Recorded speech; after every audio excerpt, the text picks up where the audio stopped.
Hello, this is Ken Barron with the National Association of Black and White Men Together. Well, today the Supreme Court ruled against people at the margins in 3 cases. These are harsh measures that deal blows to students and LGBT people.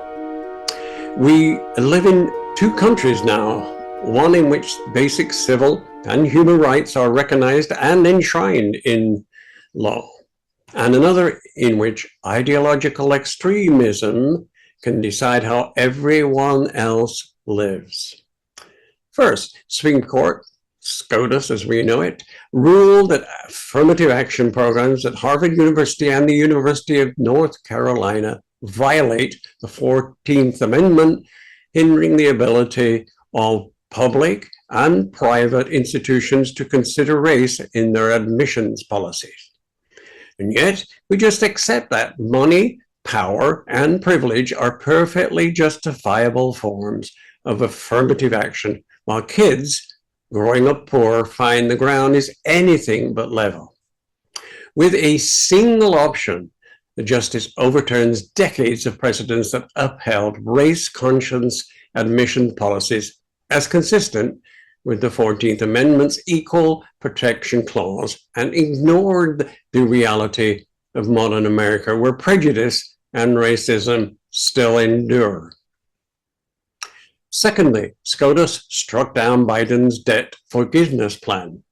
In a 6-3 decision, the court's conservative majority rejected President Biden's plan to cancel more than $400 billion in student loan debt for millions of borrowers. And thirdly, SCOTUS backed a web designer opposed to the same-sex marriage.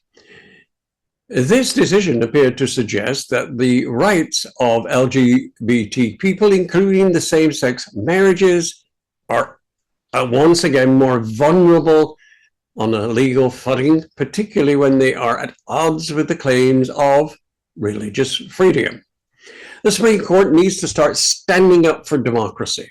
The court depends on maintaining its perceived legitimacy as an institution acting based on law, not political preferences.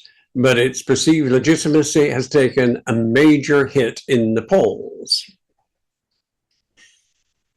It is difficult to credit any claim that the court has been guided by any consistently applied theory how to read the Constitution. Some of us complain incredibly a lot about the politics and politicians. Others dodge any discussion of politics whatsoever. As a society, we have become less and less adept at rising above our political biases, listening to divergent views, and reaching consensus. Worse yet, we seem to be losing faith not only in our civic institutions and democracy, but in one another. Most of us sense that our capacity to forge a shared vision and solve big problems is slowly slipping away. The good news is that there is much we can do as individuals. There are small steps that each one of us can take to honor the democratic principles. Think for ourselves, continually seek reliable civic education tools, subject what we read or hear to honest scrutiny, and develop our own opinions instead of parroting the views of others.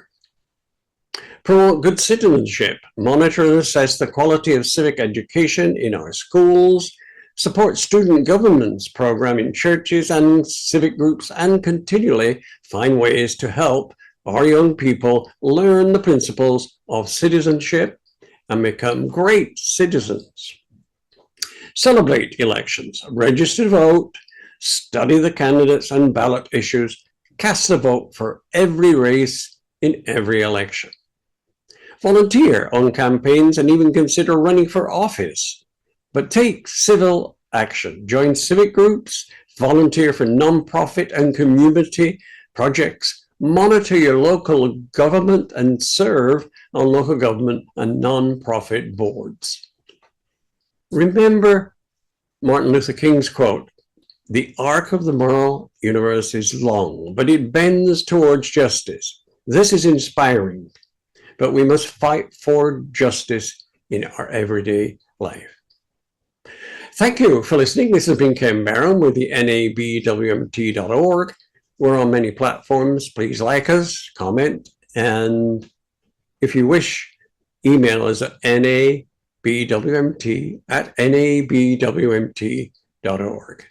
Again, we'll be talking, and thanks so much.